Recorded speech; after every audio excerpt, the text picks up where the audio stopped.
It's the Crack House Podcast with Mike and Muskie.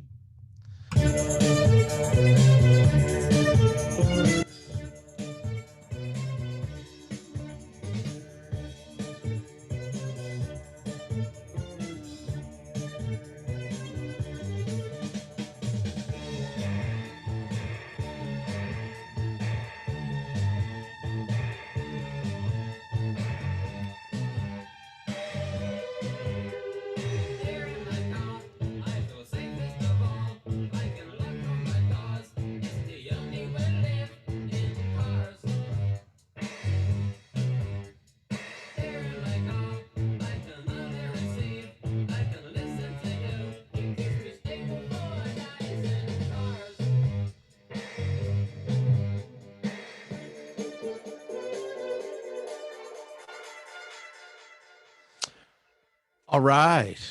It is the Crack House Podcast. My name is Mike O'Sullivan. And we're starting off on a great note.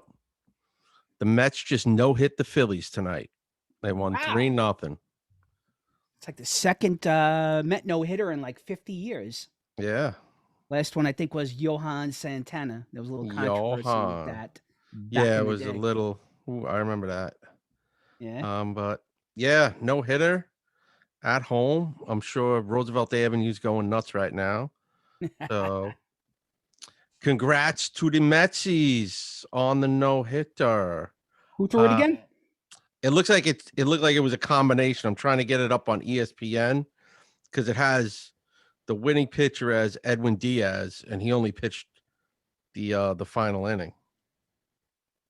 So maybe it was like one of those combo jammies. Yep. Let's see, man.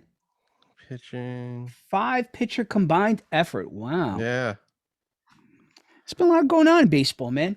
I try to figure out where to find the Yankees. Every day it's a new thing. You know, one day it's Amazon Prime, next day it's Apple TV, Yes Network. You know, they're making things very, very complicated. Well, I guess it's like everyone just wants a piece. Everyone wants to make their money, man. Like Apple TV, I think when you go to that like Apple TV stuff, people just start to lose interest, and it's like I'll listen to it on the radio. If you gotta drive around, I mean, like go look around too much for a game, people eventually, I think, give up on it. I think it's the same way too, like basketball, baseball playoffs. Yeah. When it's like on TNT or TBS or this station, that the Major League Baseball Network, there are times you don't know where it's going. You know, on what channel it's on. I can't stand. You got to look it up. I can't stand searching for the playoffs. I think it's bad business for baseball. You know, yeah, they bury these games. You know, I mean, listen, I get that. I get that you're trying to make as much money as possible, and I get there's a ton of money like in these deals and stuff. But at some point, I mean, there's a saturation point, which I think the NFL is slowly creeping up on. It's going to take a while for it to reach there. And then somebody made a good point. I was reading something on the internet. It's like, you know, in my house, we've got basically Fire Sticks throughout our house. And then we've got the two main boxes just to cut down on the cable bill. And this guy was saying, you know, with all the subscriptions that you pay, you know, for like the $5.99 this, the $6.99 that, all of a sudden the $150 cable bill isn't looking so bad. Because when you add everything up. Yeah, it's a little bit of everything. Yeah. They just nickel and dime it more now instead of one big bill. Right. You know? Right. So what else did I want to say about that? Well, with football, like you would bring it, football's only 16 games really. So it's like they got 17 now, but they got it's 17 games, man. They're not throwing that around too much on like other channels as much as they can. They know it's a limited amount of, it's not 162 games, it's not 82 games, you know, it's only 17 games and then a few playoff and then a few weeks of the playoffs. So it's like they have that huge market for the viewers and the advertisers. So you don't have, I mean, you really don't have to look around that much for a football game. No, you don't. You don't. But it's getting there too, like baseball. Like the NFL Network is involved now. Right. And then you got Amazon Prime on Thursday night. So, you know, Amazon's become a big player in sports all of a sudden. and I don't care because I have Amazon Prime and I have the Fire Sticks and stuff, but it becomes a pain in the ass, Mike. It really does. And I watched some of the draft last night, the NFL draft. 30 million people watched that thing. The Giants seem to be going finally in the right direction. They got the guy Thibodeau, and they got an offensive tackle. So hopefully they're going the right direction. But we've talked about this. I mean, I'm always going to be a huge Yankee fan, a huge baseball fan. The NFL has graded on me, man. It really has the last couple of years. In terms of like you said, saturation. I mean, there's a game like 3 out of 4 nights a week. You got the Sunday, you got the Monday, you got the Thursday, you got. I sound like Apollonia from The Godfather, right? Sunday, Monday, Tuesday, right? Thursday. By the way, have you seen the documentary, The Offer? No, because I don't have. I didn't get that. That's another thing. We're talking about nickel and dime. I didn't get Paramount Plus. No, I don't either. I'm not paying for it. I think that's like another $5.99 is some BS like that. Yeah. CBS, same crap. They've got the Champions League, the soccer games that they broadcast. I refuse to pay for that. Paramount Plus, I think, is $5.99 a month. Same crap. I'm into that show Yellowstone, but it became problematic for me. All of a sudden you're trying to go back and watch the other episodes, and it's all on that Paramount Plus thing where you got to pay for it. And I just refuse to do that. I got enough. I got Hulu. I got Apple TV. I've got freaking Netflix. It's enough, man. Right there, you're looking at $20 in subscriptions every month, and it kind of eats into what I tried to do with that cable bill all those years ago. But how's your week, man? Decent week. I did what did I do Sunday? Sunday I did a show in Brooklyn, punching bag over at O'Keefe's Bar down on Court Street. Very odd. Very weird show. There were like all these these 5 Ukrainian girls in the audience. It was one girl's birthday and they were all fucking loaded already. So it just got a little kooky, and like they just wouldn't stop talking during the show. And when you have that going on, it's just like you just got to like roll with the punches. I mean, they were basically the only audience there. So it was like these 5 drunk Ukrainian girls, and then by the end of the show, one of them was crying because of what's going on in the Ukraine. It was just a complete mess. But I want to thank Katie Jackson and Damian Millard at Punch and Bag for putting me on the show. I did have a great time. I'm sure I will be back there sometime in the future. But yeah, it was just a real odd, like they just wouldn't stop talking. They all spoke broken English. So when you're trying to tell jokes, they're not grasping like the context in which you're telling things. It got really. They sound like Irina, Tony's girlfriend from The Sopranos. Yeah, like what do you want from we are Ukraine and we do this and we do that. But it was just be quiet. Yeah, yeah. You kind of got to a point of like you just be quiet, right? But yeah, it was. I mean, Punching Bag. They usually put on very good shows. These girls just happened to be there, and they were loaded. They were a little high, a little drunk, and like I said, by the end, one girl was completely in tears. So, what's the vibe, man, in New York City? It's been a couple weeks since I've been to my parents, and just in general, it just seems like a weird vibe going on. Like the economy, you got jobs, low unemployment, but you got like all this inflationary bullshit that I think is eating away at people. You got in the back of your mind, COVID seems to be over, but that's kind of lingering a little bit. People don't wear masks anymore. No, you still get people. I mean, I haven't taken the train in a while, right? But I still see people constantly. You see people constantly either in the city or just on the streets. They're wearing masks. People are wearing masks. A lot of people still wearing it inside. It's kind of like the city. It's just like it's like such a slow comeback. You still have tons and tons of like just empty storefronts, places that went out of business. There's a lot of like empty apartments still in the city. There was a lot of comics I know are now looking for new places to live because a lot of them moved into the city during COVID, and landlords were given these, like, they were calling it COVID prices. No one wanted to come in. So Right. let's just say it was a $3,000 a month apartment. All right, I'll rent it out for $1,900 right now.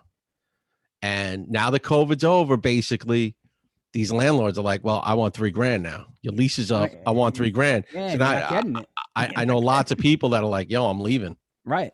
Yeah, man. It's just, it's insane. You know, really is insane. Like today, how to get stuff for my kid's confirmation. He's getting confirmed over the weekend. It's like a shirt, a belt, and a pair of kid shoes, you know, nice dress shoes, but you know, you spend like $100, you know, on nonsense. It's a shirt and a belt and, you know, some shoes, you know, it just, yeah, listen, I get it. I just think it's very weird. It's a very weird time. You got the Ukrainian crap still going on, like you mentioned.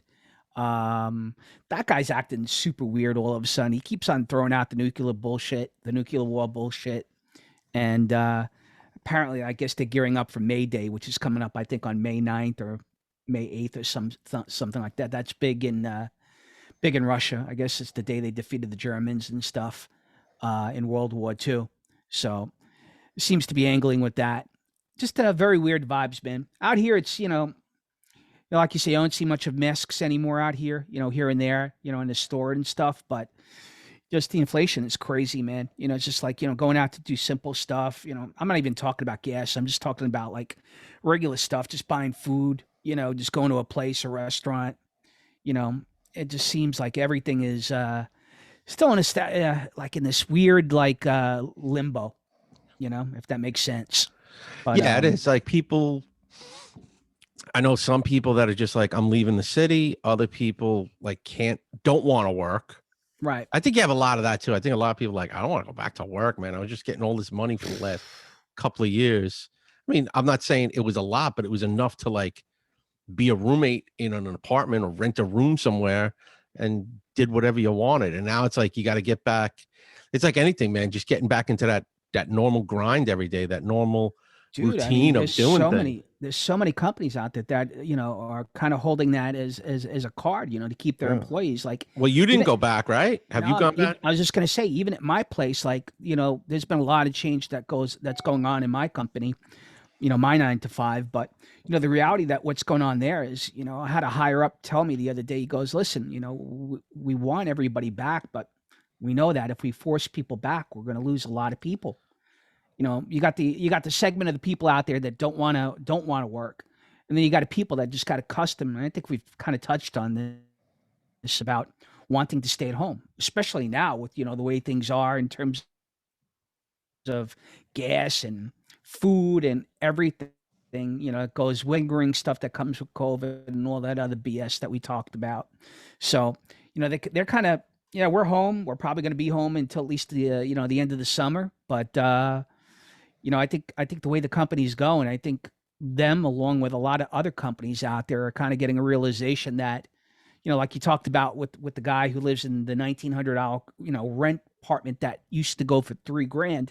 They're accustomed to a certain way, and I gotta be honest with you, I just think there are certain things that, you know, aren't going back the way it was. Oh yeah.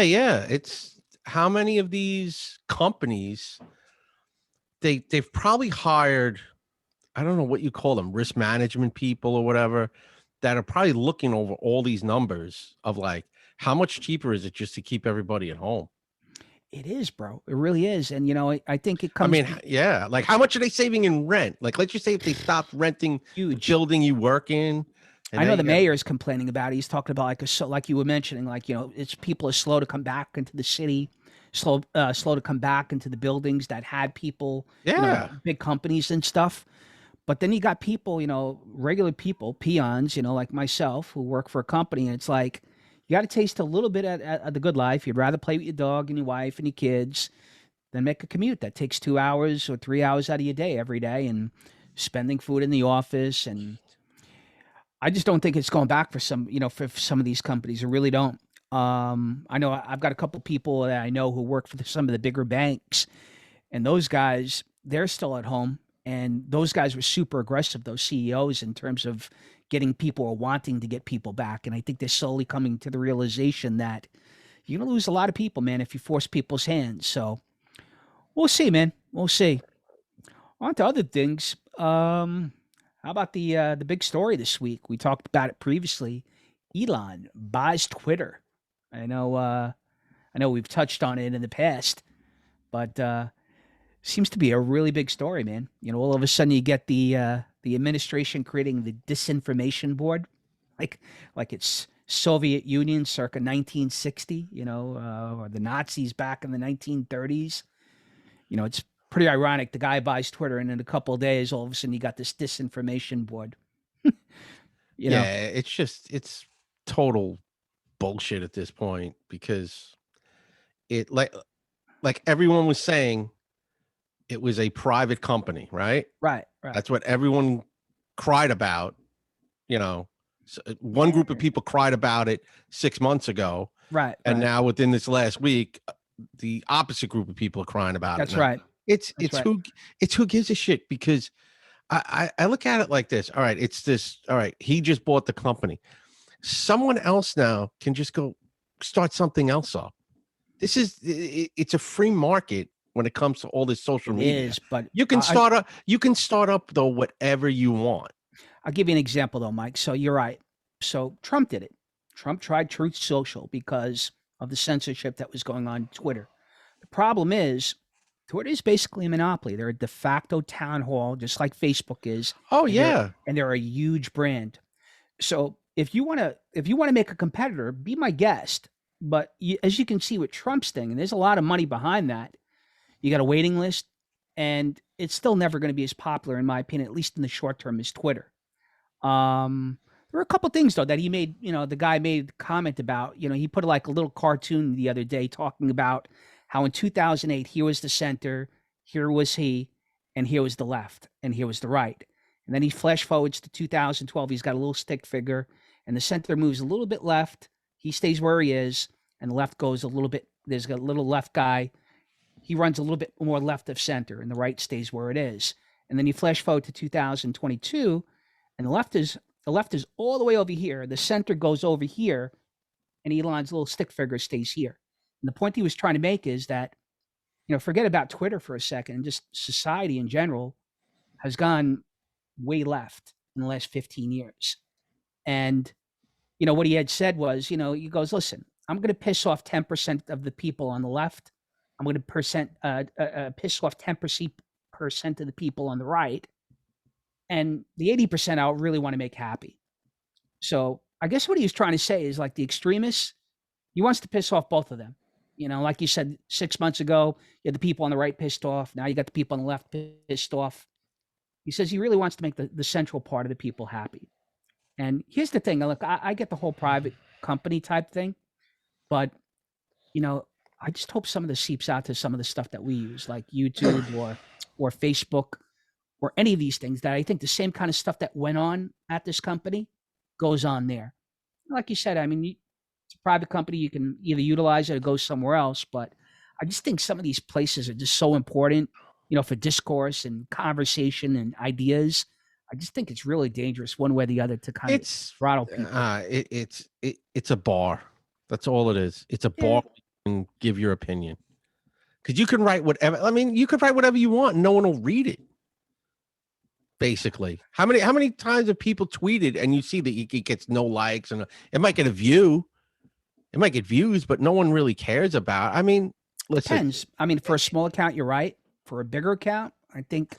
Yeah, but that's what people do. You follow your favorite celebrities. You follow your favorite athlete. You follow, you know, your favorite author. Whatever you want. Your favorite comedian. I follow a ton of comedians on Twitter, and I just listen to what they, you know, if I think it's funny what they write, I might like it. Sometimes I don't. Sometimes I write back. Sometimes they write back. But I also see, like, in the last week or so, Mike, it is. Yeah, everyone's crying. The left is crying now. No. What I was going to say to you is that, like, my account has been stagnant for like the last 2 years. So I have a small account on Twitter, but it gained rapidly a lot of followers. And then for about 2 or 3 years, I've kind of stayed like in the same ballpark, like around between 3,900 and 4,000 followers, give or take. In the last couple of days, I've gained almost 100 followers, which percentage-wise is really big. There are people like, I think, for example, Trump's son. He's claiming that he's gotten hundreds of thousands of people to follow his account in the last week or so after complete stagnation. Same deal with, I think, guys like James Woods and, you know, some big-time, you know, conservative personalities.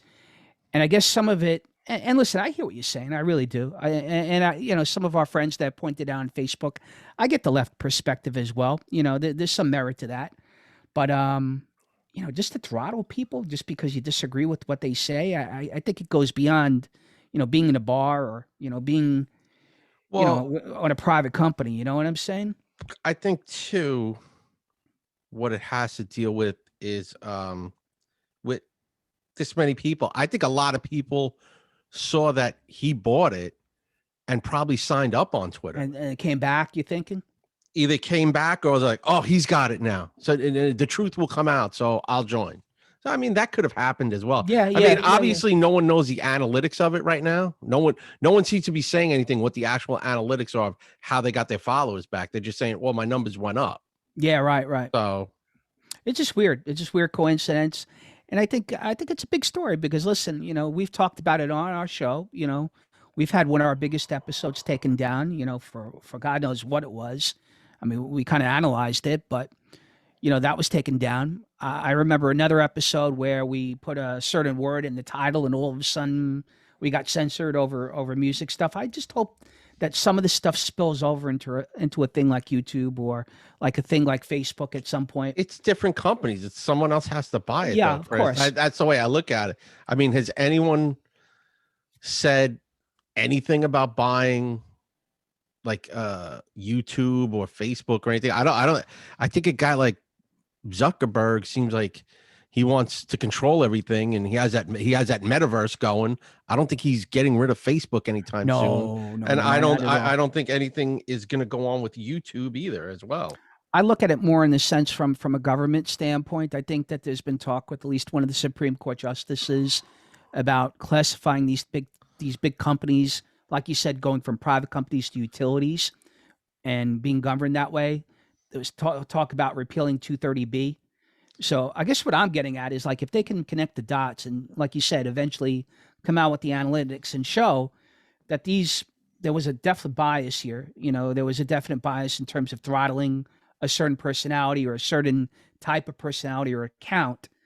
Maybe it spills over to these other places. Not so much that they get bought out, but they're forced to change their practices. I don't think it happens, at least in the short term, but I think, long term, it kind of sets the ball in motion, and I hope so. I mean, it just sucks that, whatever perspective that you're coming in from. Look, I'm an absolute free speech guy, so I took constitutional law in college, and I got into an argument with a guy, and I think we've had this conversation before. I feel like you should be able to say whatever's on your mind outside of breaking the law. Obviously you can't threaten people and stuff and along those lines. But in the 1930s, there was a huge Supreme Court case that, the fire in the theater argument. And from that point on, free speech as we know it under the First Amendment has gotten progressively curbed, to the point where who decides what you can say and where you can say it, whether it's a bar, whether it's something like we're talking about now on a podcast, whether it's like a site like Twitter or Facebook. It's a very slippery slope. And, as a libertarian, as somebody who studied the Constitution at some point, just, listen, I just hope that things kind of swing kind of into the center. And I'm not even so much, angling just for the right or the conservative. I'm just saying that everybody should have the right to say what's on their mind without limitation. Again, outside of breaking the law. But we'll see, man. It was a bad week to be a liberal, though. I'll tell you that much. CNN went belly up. CNN Plus, that. Oh, yeah. What did they have? 10,000 subscribers or something like that. It was within a month that went belly up. Disney. Yeah, that was quick. Disney lost their tax exemption, which they're still going back and forth with that. And Musk bought Twitter. He bought it on Monday. I can't see. I see something happening with Disney, man. I think Disney makes too much money for Florida. Like they're trying to get rid of their tax exempt. They want to get rid of the tax exempt stuff. I just see like Disney is just it's a license to print money, man. It is. I think Disney wins in the end. Well, they're fighting the exemption thing. So they're saying that he doesn't have the authority. The governor doesn't have Florida has the authority to pull that move. So they're going to fight it and they're going to appeal it. And there's probably a good chance that they overturn it. But I think Disney's in for some shit. I really do. I think as big as they are, as much as they as much as Florida needs Disney, I think Disney needs kind of Florida as well. There's a huge amount of money to be down there. They got a huge theme park, huge headquarters down there, and a lot of it's to do with the money that they save through those tax exemptions, Mike, which is huge. It's billions of dollars in tax revenue. So yeah, I would agree with you. I would say yeah. No, you're absolutely right. But how much money does Disney make for Florida every year? I think it goes both ways. I think that's what I'm saying. Yeah, they're not going to want to lose money. No, not at all. And I'm sure there's a team of Disney lawyers right now, or whoever, corporate people, looking at places like Texas, New Mexico, Nevada, someplace nice and warm. Where can we move this, and what kind of tax? I don't see them moving out of Florida, man. I really don't. I don't see them leaving. I see a deal being struck. Yeah, where they're not going to have to pay all these taxes. But then I read something today about the Disney family. So it's like a majority of them are conservative. You know, Disney's kids, you know, who I guess have huge trusts, most of them are conservative, with the exception of some of the cousins. There's about 2 or 3 cousins that I guess are very progressive, including one guy. I think one guy's got like a $200 million trust that he's fighting over. And part of the argument is that I think this guy's got Down syndromes. And I guess some of the Disney family is arguing that this guy shouldn't be given $200 million because he doesn't have the capacity to manage it. It's a pretty interesting story. And there's another guy, I guess, one of Disney's sons, I think, who has a transgender child. So he kind of leans that other way, where I think they were attacking the legislation that came out. But it's a pretty interesting piece. You know, Disney and his brother were very conservative years ago. So was I guess Disney's father and stuff. And the family is kind of like, the way I was reading it, it was like a piece in the Post today, and it kind of reminded me. I don't think you've watched the show Succession, where, you know, you've got 5 kids or 4 kids basically angling for the media scion's title once he retires. And, you know, you've got very progressive kid, and then you've got the conservative kid, and then you've got the wild kid. And it was just an interesting take on the Disney family today. But I do agree with you. I don't think you've seen the last of the story. I don't think it's going to come to an end very quickly. But we'll see. We'll see. On to other things. I saw the Batman. I guess Batman got a sequel with the Pattinson kid. And I think we talked about it last week. Pretty. There was a lot of talk of. I saw one article where he was done. Mm-hmm. They didn't want him back, and they were bringing Ben Affleck in to do the movie he wanted to do. Right. And this just came out. They're doing a sequel. The director's coming back, and so is Robert Pattinson. I mean, I was not a huge fan of the movie itself. I saw it last week. I didn't think it was anything that great. I don't want to spoil it, but if you watch the movie, it seems like Colin Farrell's Penguin would be set up as the next big villain in the movie, as well as possibly the Joker. The Joker has a little cameo in one scene. There was a deleted Joker scene that you can go on YouTube and watch. It's kind of like a Silence of the Lambs thing, where Batman gives the Joker a file to look at. I guess it's for the Riddler, how to catch him, what's he doing, blah, blah, blah, blah. They have their little back and forth. So the Joker would be set up also, I guess, for the next movie. So who knows? Or maybe he would be in the third one. I read something today where I read that Jack Nicholson wanted to be the Joker in the Dark Knight reboot with Christian Bale. He pushed really hard. Yeah, I saw it today where instead of Ledger, it was supposed to be him. You know, and he was supposed to get like I guess the role in that movie and any future sequels from it. Dude, nah, he would have. He's too old. I think he would have been too old. Jack Nicholson. That's 15 years ago. But and 15 years ago, he was like 70 years old. He's still like an old guy. You know, Did you catch him in Winning Time, Mike? No, Jack Nicholson. Yeah, you saw him on the. The guy playing him or whatever. You got it. Like, that's such a dick move by fans. I hate that. Yeah. I really hate that when they get like him, Spike Lee. There's another guy in Philly that they've shown on TV. The guy is nobody famous. He's just an old rich guy. Right. He goes into like the team huddle on the sideline. They said, dude, I would punch this guy in the face. There's some real pains in the S's out there. There's the guys you mentioned. There was Fireman Ed for many years with the Jets. He's a dickhead. I heard a funny story about him. And then there's another guy. I think he's a Marlins fan. And what he does, he goes to all the Oh yeah, games. that guy that goes to the games dressed in the Marlins gear. Marlins jersey. It's like, get out of here, bro. I mean, but no, I've definitely. I heard a funny Fireman Ed story where he was they were going to offer the Jets were actually going to offer him a job to be on the sidelines and do like the JETS chant. For people that don't know, Fireman Ed, he's retired now. He's a New York City fireman, and he used to wear like a fireman's helmet painted Jets colors. He used to stand that was his brother. He used to stand on like his brother's shoulders and do the JETS chant, and the whole stadium would go nuts. Jets, right. And they offered him a job to do it on the sidelines, and supposedly he only had one question, which was, "Can I drink?" And the Jets organization said, "No, you can't drink on the sidelines." Like, you could keep it then. I don't want the job. I wonder if I mean, he's got to be about 10, 15 years older than us, maybe, right? Oh, somewhere in that ballpark. Yeah, there's so many stories about my buddy used to have season tickets, and he would see him all the time, and he goes, the guy is one of the most intense looking people I've ever seen. He goes, once the game started, this look came over him. I heard a funny story once about, this is on the radio on like WFAN, his name came up, and remember Dave Jennings, who used to do the Jet game? Yeah, sure. He was a former Giant punter. Yeah, he was a punter for the Jets, the Giants, I think a couple other teams. He passed away a few years ago. Yep.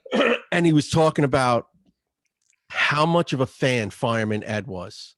And he goes, man, we are getting, this is sometime in like, I guess whenever Jennings played, probably like the mid to late 80s, I think he punted for I think longer than that. I think it was the 70s and 80s. Yeah. Whenever it was, he goes, we are losing about he goes, it's 35-0. We're just getting trounced. He goes, it is a downpour of rain. It's about 50 degrees out. And he goes, I don't want to be on this field right now. He goes, I'm looking around the stadium. There's maybe 20 fans in the entire Giants stadium. Right. And he goes, this maniac is sitting there screaming and yelling in the pouring rain, like rooting for us. He goes, it was like the fourth quarter, 35-0. We're losing. He goes, he goes, that's how intense of a fan Fireman Ed is. So, I have no doubt. I think he's very intense. I mean, you got him, Nicholson, like you mentioned, Spike Lee, the guy in Philly, the Marlins guy. But see, I'll give Fireman Ed his due because he's just a regular working guy. These other guys are spending, like I'm sure Spike Lee and Nicholson spend $50,000 a year for these games. Easy. I think I told this story once before. There was a guy that I guess when I started the brokerage business, there was a guy. He was the guy's name is Al Palagonia, and Al is a Howard Beach guy. He's maybe about 5-10 years older than us, and he's the guy that he was kind of like a mentor, or like who brought in the guy who brought me into the brokerage business. My friend Mike Monahan, the guy that we talked about a couple weeks ago that you see on Facebook. So Mike told me a story about this guy Al, and Al was kind of, he's about 5-10 years older, so like a Guido from Howard Beach, and I guess he was making a ton of money in the 90s as a broker. And what happened was, I guess he ended up at Bulls Knick game, and he had like front row seats to one of these games in Chicago, and Spike Lee was a couple of rows behind him. And Spike Lee was like, how does a white guy like you get top line tickets ahead of me? And he's like, here's my card. I'm a stockbroker. Call me and I'll tell you. And I guess he became friendly with Spike Lee, and Spike Lee has put him in a number of his movies. But those tickets, like you said, were through the roof at the time. This is like in the mid 90s when. No, it's still, I think. Yeah. Like even today, I think Knicks tickets are still the toughest tickets in the city. Those floor seats. The most expensive ticket in sports, I believe, still after almost 50 years without a title. I mean, last time that team won is a year we were born, 73, or I think they won. Yeah. But the story goes with him is that I guess he got friendly with Spike Lee. He was in the Son of Sam movie. He plays the guy in the wife beater. He Got Game. He plays the agent, with the watch and stuff, where he's kind of pitching Ray Allen, to come, to this particular store, college and stuff. Interesting though. Interesting stuff. I'm not a big a Fireman Ed guy. I mean, I know he's a regular blue collar guy, but he seems a little bit on the obnoxious side, And I think something happened with him and the Jets to the point where I guess he stopped doing it for a while. Yeah, I think he retired the whole persona, if you will. Something happened though, like he got into an argument with them or with at the stadium. Some shit happened. Who knows? But whatever. You catch any of the draft, NFL draft at all? No. I watched. What did I watch the other day on TV? I watched the thing with Olivia Wilde. Did you see this? Oh yeah, pretty wild, man. Yeah, she's at like some, no pun intended, convention, some show. She's on a stage and she got serves her papers. Served her papers, man. Child custody papers. That was pretty sick. And then I read something to the effect he's like, "Oh, I didn't mean to do that. It wasn't." Yeah, right. Sure. Okay, Ted Lasso. Cold-blooded. It was pretty wild, man. Johnny Depp trial is still going on too, right? You know what, man? We talked about it last week. It seems like the public sentiment is swinging his way. I think that a lot of the memes that I'm seeing are like putting her in a bad light. Oh yeah, man. They already. What is it? There's a petition online. They don't want her in the Aquaman movie. She's in some shit, and she comes off like look, I think Stern hit it over the head last week, almost to a fault with his accent. I think you mentioned it last week and we're making fun of it, but she's a real douchebag, man. Sorry for the language. Yeah, she's a piece of god. Listen, what did you think was going to happen though? She's what, 20 something years old, and she hooks up with this 50-year-old dude. Like, you're not going to have the same interests. And they just got tired of each other. Like, And that I get, but I mean, chopping the guy's finger off, shitting in the guy's bed. Yeah, that's what I'm saying. It just went bad. And then going out of your way to like defame the guy. I mean, listen, it's not over yet, and maybe it's all bullshit, but I kind of believe him, man. I've been on his side from the beginning. I think he's a little bit of an eccentric weirdo too, like we've hit on, but I think guys like Howard Stern just went a little bit over the top, taking his side, and attacking him. If that happened to Stern, I mean, you know what, Stern kind of grates on me too. After all these years, he's kind of getting on my nerves. It's like he's on his high and mighty horse. All of a sudden he's missed the left, and I think you hit it on the head last year, Mike. You said he's got to kind of pan it to the left now, but it's like, hey, listen, dude, you're the guy who was in blackface, 20, 30 years ago. You're the guy that, did all these sketchy type, things back in the 80s and the 90s, which are funny at the time. But, it's the same way, like someone was talking, like the same way, like what you're saying, like he did a lot of off the wall shit that made him famous. Right. And he was a fun guy. And now he's the same guy that would like chastise someone. Right. They a lot of comedians have said that I've heard on podcasts. I've heard this said too about what's her face, Amy Schumer, who very funny comedian, but now she went, like most people in Hollywood, she's a very left leaning person. And if you go back and listen to her old stuff, if you hear what she says now, back then, she would she'd be on the verge of a cancellation. And no, I hear you. I just get a kick out of some of these people. Like she said something at the Academy Awards. Like she did a show right after the Academy Awards talking about, I couldn't do this one joke about Alec Baldwin killing that woman. But yet you ask her about Chris Rock and she's like, I'm so triggered from that moment. I need to process that right now. And like, you want to talk about a murder. You want to joke about a murder, so. Listen, it's kind of weird. Yeah, he kind of grates on me though, especially. I mean, guys like him, the prime minister up in Canada. Here you are, you're making, going to parties or wearing blackface, but you're the same guy that will point out to a middle class guy like me about, if I say something off color, that I'm a racist. Dude, look in the mirror. Like the guy like Vince Vaughn said in Couples Retreat. You're a no position. Mm-hmm. Those in glass houses shouldn't throw stones. That kind of deal. but we'll see how it plays out. A couple other things that are coming out this weekend, though. Ozark returns. I'm Oh yeah, I think it's excited. already. I just saw something online. Like people are already watching it and starting to throw some ideas out there. Like what was this about? What was that about? So Well, I said something to you off air, Mike. I thought I saw a trailer where I guess Wendy's brother, who died last season, I thought it looked like he was like in a prison cell, and he was throwing stuff up, kind of like when Marty was in, I guess the cartel, basement, all holed up for like 3 or 4 episodes. Then I read something to the effect of like, the guys who write the show are like, yeah, he's dead. He's not coming back. So maybe I misread it or, I misinterpreted it.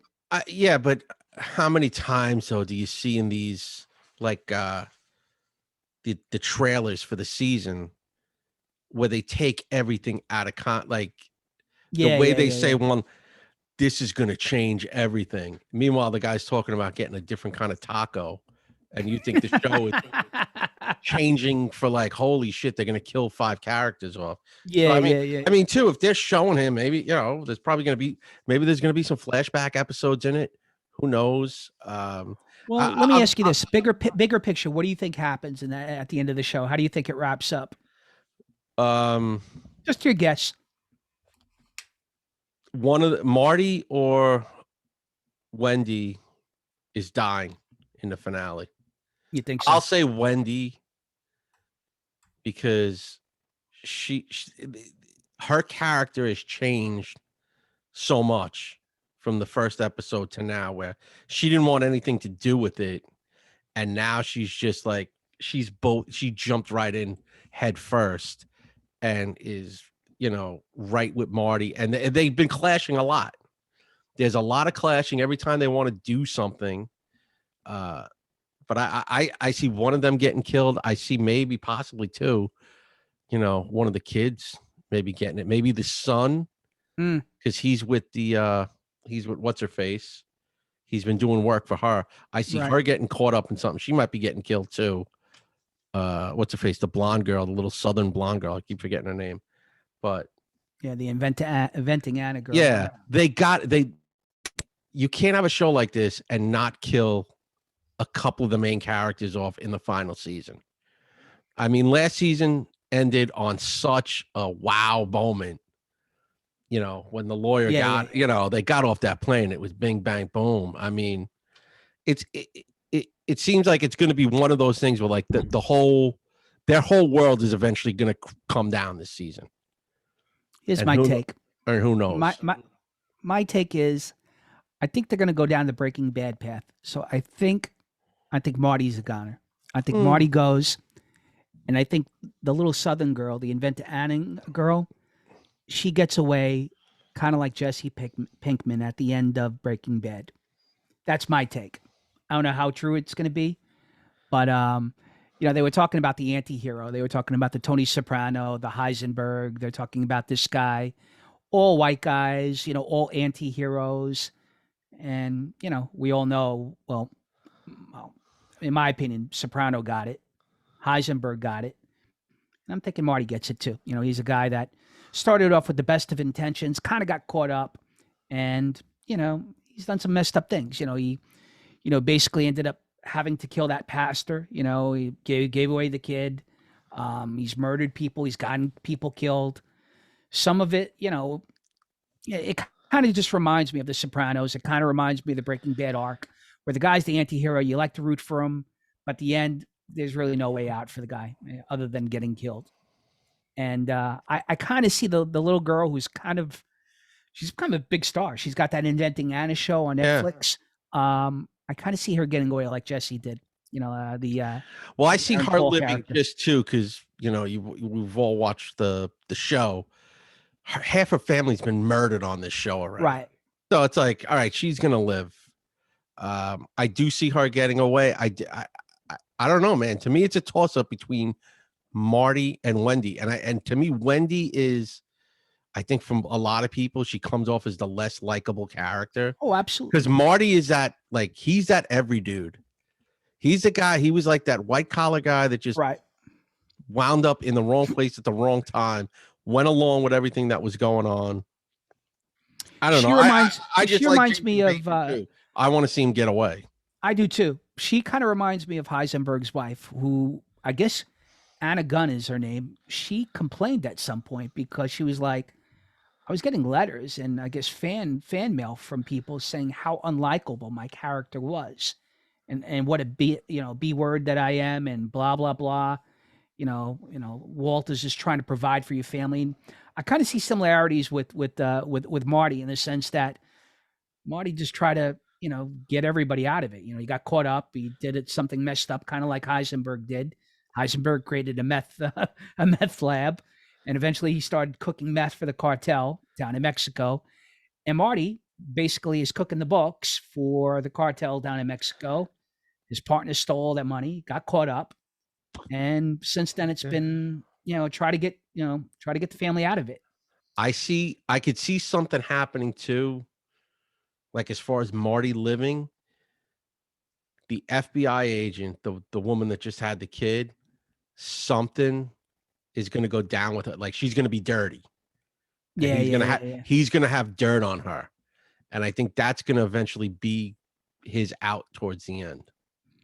Any of these anti-hero movies, series, for the most part, the main character, like even going back like Sons of Anarchy, Jack's got it. Most of the main characters in that got it. I think the only one in that vein that kind of really made it through was Vic Mackey from The Shield. If you remember. Yeah, but he has a shitty ending too. I mean, that was more of a what do you want to call it? Like a symbolic. He's basically put in a symbolic jail. Here, you're in this cubicle. You cannot go on the street anymore. You cannot shake people down and make money. You're gonna just sit in this cubicle and write me. What did she say? She wanted like 3 pages a day of or whatever. That's what you're gonna do, or you're gonna go to jail for the rest of your life. Or I think she was even floating like the death penalty over his head at the end. If you really want to stretch it, how about Rescue Me? What happened to Dennis Leary at the end of that show? I petered out on that show, man. I gave that show however many seasons it ran. It was 5, 6 easy. Say it was like 6. I want to say by like the end of the 4th, middle of the 5th, I just gave up on the show. I never like it just, it was another show. He got very heavily symbolic with things. Like the dead kid coming back, and I don't know. I still think it was a real great show, but yeah, towards the end, I think it's one of those things. Like you want to just keep making money off the show, keep creating like nonsensical stuff to keep a show going. Let me ask you this, Mike. Same topic. So I've got friends who are cops. Obviously, you're a retired police officer. I've got friends in FDNY, right? Is the rivalry real?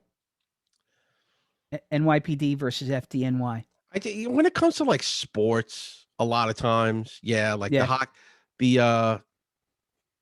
will air after it, but Saturday, tomorrow the 30th is the NYPD FDNY hockey game. That's always a big time. It's usually like a friendly rivalry, like on the street, but I think there's a lot more. There's camaraderie. I mean, there were times, I'd go into the firehouse and have a cup of coffee and shoot the shit with those guys. Same thing.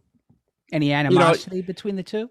Not real, unless the guy was an asshole. Yeah. If you're acting like an asshole, I'm going to treat you like an asshole. That's basically it. I mean, my thing all the time was, as soon as you put cuffs on somebody, like you would just tell them, act like a gentleman. I'll treat you like a gentleman. That's what I used to say. Yeah. But no, I never really had any animosity. They were always good to us. We were always good to them. So, like I said, tomorrow's a big day. Tomorrow's like the biggest rivalry. It's the biggest sporting event for those two every year. There's a football game that goes on too, if I'm not mistaken. They have a football game, but for some reason, man, the hockey game, because you know what it is, Chris?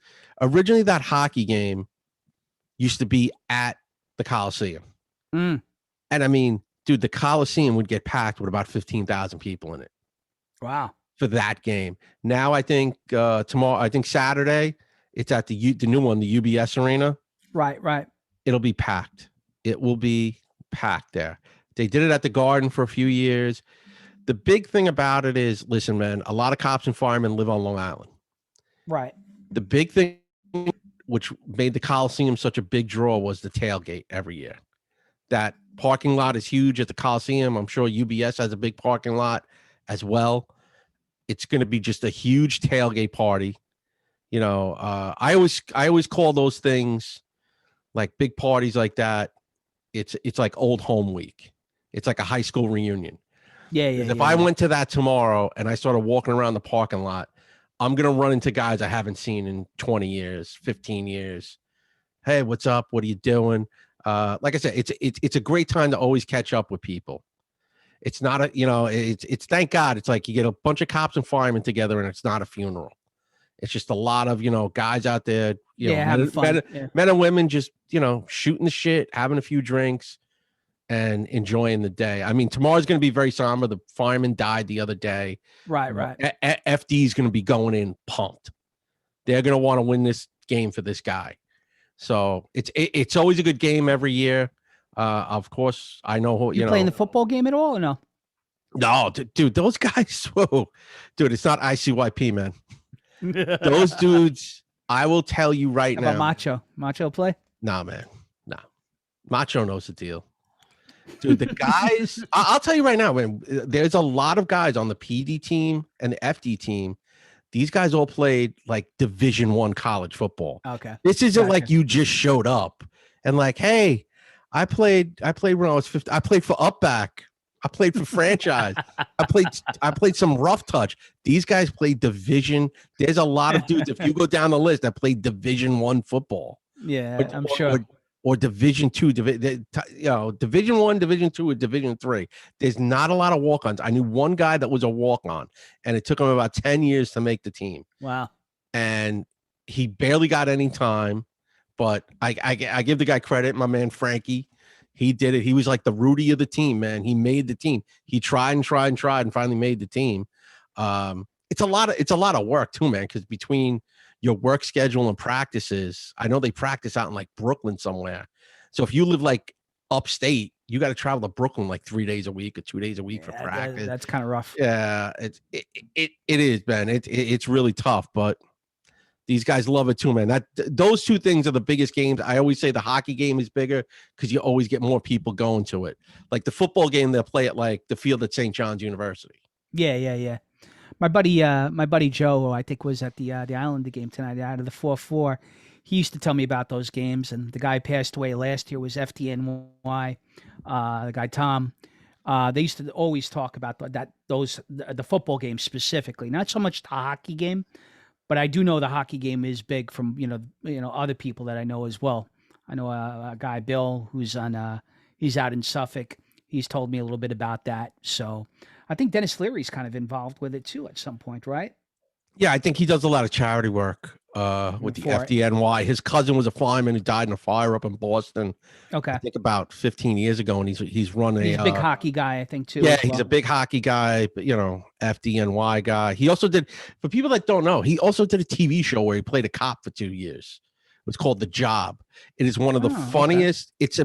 It's basically like Rescue Me, but I like Leary, man. I think he's funny, man. He was a detective, and it's one of the funniest TV shows. I'm sure you could probably find it on YouTube, Hulu, somewhere. I'm sure it's out there somewhere.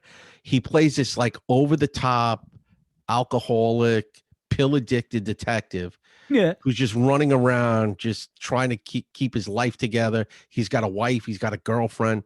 It was very funny. It was a very funny show. I want to say it lasted either 1 or 2 seasons, and then it got canceled, and then he started Rescue Me probably like a year or two after that. But if you can find it online, watch it. You'll laugh. If you like Dennis, and Dennis Leary has that knack of just playing. He grew up a blue-collar kid in Boston. Yeah, right. So for him playing those characters, it's just so, it really is so natural for him. First I came across Leary was probably 93 or 94 when the Asshole song came out. Ooh. I'm an asshole. That kind of stuff. Supposedly he stole that from Louis C.K., the comedian. I remember being at St. John's and us singing it like we used to have like something called Greek Week, which was like the Olympics that you kind of saw like in at the end of Revenge of the Nerds. and part of it was like a talent show. And I remember one year the fraternity did a knockoff of the Asshole song, doing it at St. John's. We kind of got filtered and censored, but what are you going to do? He supposedly, Louis C.K. supposedly did that as a bit. He didn't do it as a song. Okay. He did it as a joke, and Leary supposedly like lifted it. Okay. This is according to Louis C.K. telling this story, and lifted it and turned it into that song like years later, and I mean, made millions. So good for him. Speaking of a-holes, I mean, did you see the stuff that went down at Yankee Stadium last week with the fan? And I guess the fans all throwing what was stuff on the Cleveland, field. The Cleveland Yankee game. Yeah. Right? Pretty wild stuff. I mean, I don't know if you work the detail when you're on the force with at the stadium, but I told you stories about my buddy Joe when the guy was in basically uniform, and we used to get hassled by the Yankee stadium security. It just seemed a little weird, man. All those people throwing stuff onto the field. I remember a couple times during a couple Yankee Boston games up in Fenway where that happened, but never at the stadium.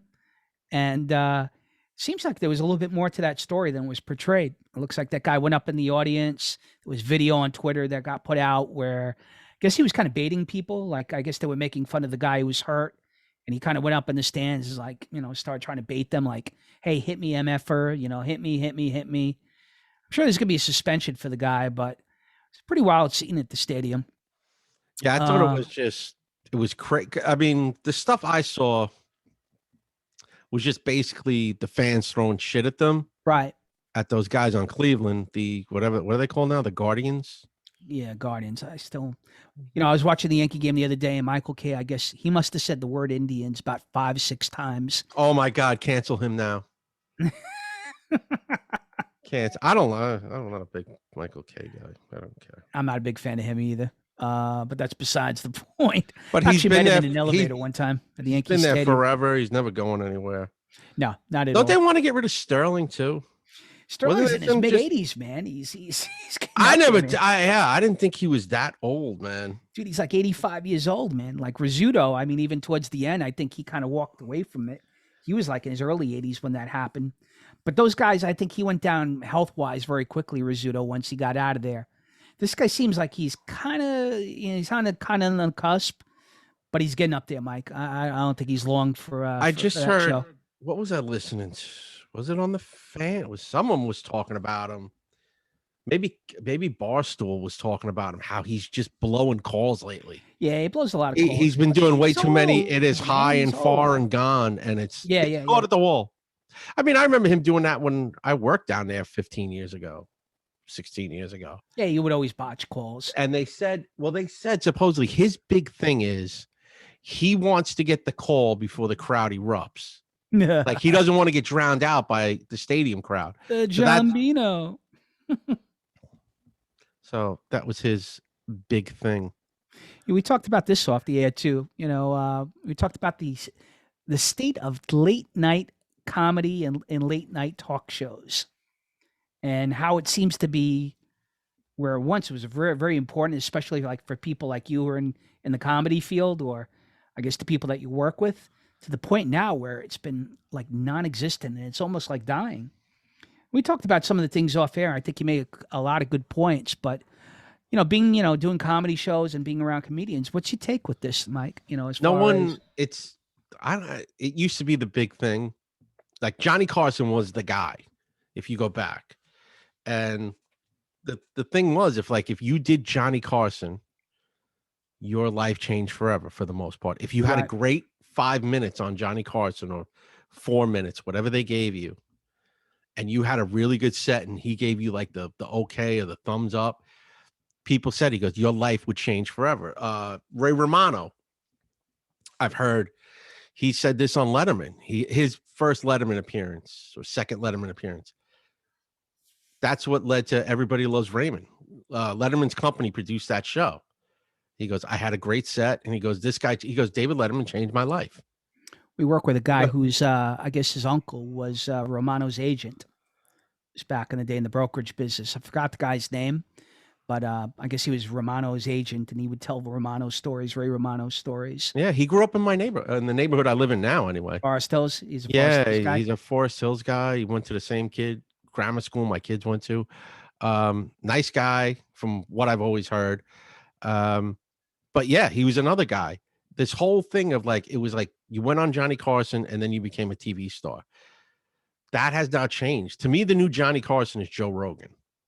He hits 11 million people anytime. Yeah. I think if you ask a comedian, what would you rather do, Jimmy Fallon or Joe Rogan? They're going to say Joe Rogan. You see comics now. I mean, like we were talking about my buddy Sean Donnelly, who I know I've interviewed him on this show before you came on, and you know we're friends on Instagram, and I was actually hanging out with him last month. And he even said, he goes, I did the Tonight Show. He goes, it did nothing for him. You know, it's not. He was on the Tonight Show. Wow. Well, recently, the Fallon one. He was on the Tonight Show with Fallon like 3-4 months ago. And he goes, what changed in my life? He goes, nothing. I'm still doing this bar show here. You know, it's not the pop it used to be. Insane, man. Insane. Everything's changed now. It's like, you know, you have to have a TikTok account to be a famous, like, yeah, man. Now they put all their clips on TikTok. It's very hard. Well, we were talking about that guy, the Italian guy that I talked about who was on TikTok. It's hysterical. Like, I came across him. It's like, what are the odds of me going to a bar and watching this guy, or like going to a show? You know, he's probably a no-name, but I mean, you mentioned it. You thought that he was kind of big on the island, which is where he's from. I'm just surprised that it just went down so quickly. I mean, look, I get the streaming alternatives and people having different, you know, options to watch stuff, but you know, you figure still going like on a Jimmy Fallon show or like the equivalent would still have some meaning, you know, to the point where it's like a non-starter for people. You know, it's just yeah, I think now, because there's just so many different platforms. It doesn't matter. Like, I don't need I don't need Jimmy Fallon to get famous, but if I put up a TikTok, like say Jimmy Fallon gets 800,000 people watching his show. Yeah, you could. I could put up a TikTok and get 3 million people hits. watching it. Yeah, a 15-second clip of me on TikTok gets 3 million views. So yeah, you're right. You're right. I didn't think of it that way, but you're right. It's what happened to WFAN. We hit that on the head. You know, those guys went from like, you know, the Pope, you know, Francis, to the point where he retired, then he unretired, and now he's doing a podcast, and he was charging for a podcast. And, you know, at some point, my Twitter account is not as big as his, but it's big enough. You know, I've got 4,000 plus people that follow me on one of my accounts on Twitter. You know, and if I put something out there, you know, it's going across 4,000 eyeballs who are very close to it. You know, versus 25 years ago, if I wanted to get my opinion or my point across, I'd have to get on the radio and hope to God the guy didn't cut me off after 30 seconds after expressing a viewpoint that he disagreed with. Yeah, but, it's like you said, like we were talking about, everything has changed now. You know, dude, you can start your own YouTube channel and put up pretty much almost anything you want, as long as you're not all your original content. As long as it's not like copyright infringement stuff, you can do whatever you want. I mean, that's all comedians are doing now. They're learning video editing, and they're just putting up their own clips whenever they want. It's so true. It's so true. I mean, you know, a couple of years ago, I wanted to get my kid into coding, you know, computer coding, because I just think that there's so much money to be made in that stuff. Yeah. You know, versus like a regular education. But just wild, you know, just, you know, I think back to when we were growing up, how big Carson was, or Arsenio, or Leno, or even Letterman. You know, Rob's a big fan of Letterman. Wasn't a huge fan of him, but dude, at one point he was as big as they came, you know. I mean, when it came to entertainment, and they had a lockdown, you know, on that late night TV segment, you know. And I get, yeah, listen, I get it. You know, obviously things have changed these days to the point where you can just watch whatever you want. But I mean, I just look back, you know, it's just amazing how much stuff has changed in the last, you know, 5 years, let alone 15 or 20. But I guess one last thing I wanted to bring up to you. Have you seen this thing about the Marilyn Monroe documentary on Netflix? No. Pretty interesting show, man. I didn't catch all of it, but I caught a little bit of it. I'm not gonna be a spoiler, but a lot of the things that you thought went down when she passed away aren't factual. Like, for example, I'll give you one piece, the piece where she was found dead in the hotel room. Was that Marilyn was found in the nude? It wasn't true. What? Elton John lied? She died in the ambulance. She had a heart attack and she died in the ambulance. The whole business about her being found in the hotel is bogus. Oh, which is pretty interesting shit. Was that Marilyn died in the ambulance? Pretty interesting topic, though. Like, I'm a big Joe DiMaggio fan. I met him. Is it out already on Netflix, or? I think it is. Yeah, I saw a trailer of it. That's where I got it from. So now, I read a piece on it. Is this thing going to get into the whole? She was banging both Kennedy brothers. Is it is this going down the whole conspiracy road? I think so. Because I mean, the whole conspiracy is they had to shut her up. Well, DiMaggio was married to her, and I read DiMaggio's book. And DiMaggio, at the end of his life, couldn't stand the Kennedys and couldn't stand Sinatra. Yeah, well, they were banging his wife. Besides that, he's saying that Sinatra introduced her to the Kennedys. And besides the fact that she was having sex with them, and basically turned her on to that crowd that eventually got her hooked on drugs and ended her life. So he despised Sinatra because of that, and he despised the Kennedys, obviously for obvious reasons, but he couldn't stand Sinatra because Sinatra, he felt, was to blame for introducing her to that crowd. And then they screwed over Sinatra too. Yeah, I know. Absolutely. Because he wanted them to stay out there, and then he saw the mob ties. He was like, "No, I can't do it. Thank you for everything. Thank you for swinging the election and having what's his face, Giancana, throw a whole bunch of ballot boxes into the Lake Michigan." Right. But now I'm gonna have my brother prosecute you. And then going back to the Irishman, it's like, we whacked the president. We're gonna whack you. I mean, that's the whole conspiracy part about that. Yeah, that would be interesting to see, like, what angle they take with that, because you never really hear a lot of stuff like you said, like her. It's just basically like she OD'd. They found her in the room. Right. They found her in a room, and that was it. But yeah, I think there were like rumors going around that she was going to start talking to people, or she was maybe in talks to like write a book or something about the whole fucking affair and everything, and they were gonna. I'd be curious to see if they put the tinfoil hat and go down like the Robert F. Kennedy assassination, the assassination of the Kennedys, and try to tie it in, with the mob and Sinatra and all those guys, and Giaclone, up in Chicago. It's a pretty interesting story. I mean, obviously it's a little bit far-fetched, for the most part, at least far-fetched from what the narrative is. But I think this documentary is definitely going to go into some stuff. It looked pretty cool. And that one piece alone, I think, piqued my interest. I'm definitely going to watch it and check it out. I think it might be out there already, but, who knows? And I guess the other thing I want to check out is They Call Me Magic on Apple TV, which is kind of like... obviously it's a documentary about Magic Johnson, and it goes into his life a little bit more, but supposedly it's going to like contrast a lot of things that you see in the Winning Time, which is still getting a lot of shit, that we talked about last week. So we'll see, my friend. We'll see. We'll see what happens. With that, let's plug away and get out of here. Yes, sir. So thank you everybody for tuning in the last couple weeks. Again, thank you to Vinny Serio from Growing Up Astoria. Appreciate him coming on. We're going to have a special guest next week, for the Astoria crowd. Pretty famous guy. Well, famous at least when it comes to us. So we'll announce that sometime, I guess, next week. In terms of plugs, we got Jay Cristiano, Cardinal Financial, 844-442-7334, promo code 4215. Got Celtic Monkey down in North Carolina, Mike Powers joint. Got my buddy Vladdy's place, Vladdy Frederic, 53 Bruckner Boulevard in the Bronx. It's been written up on a couple of news shows. Got Piazza's Pizza, Eugene Place, my fraternity brother Eugene up in Rye, New York, 914-921-4444. Tommy Devitt's Place, 5-Star Shopping by Tommy, 917-559-8264. And the Mad Donkey on 36th Avenue in Astoria. Lastly, DJ Chris Clash, me, www.chrisclash.com.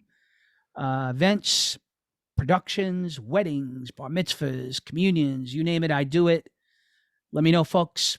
Throw it out there. And we'll segue into Mike's plugs. But again, Mike's having some shows that are coming up, but I'm going to try to make some here. Hopefully we can get some of the crackheads out there to support Mike. And take it away. All right. The usual. Check out Jack at I Can Paint. Oh, he put up something. Neil Adams died. He was a very famous illustrator. He did a lot of Batman stuff in the 70s. Oh, sure. Yeah, the comic book guy. Yeah, Neil Adams. Rest in peace. Check out Jack's work at I Can Paint. Pat Dixon at New York City Crime Report. You can also check out the podcast me and him do, Notorious NYC, on the Locals channel. Google Locals channel, and you can find us there. And as for me, I will have done Industry Room at Broadway already. Hopefully some of you showed up. And I'm doing a show May 3rd for my buddy Addy. Let me see if I have the date and time.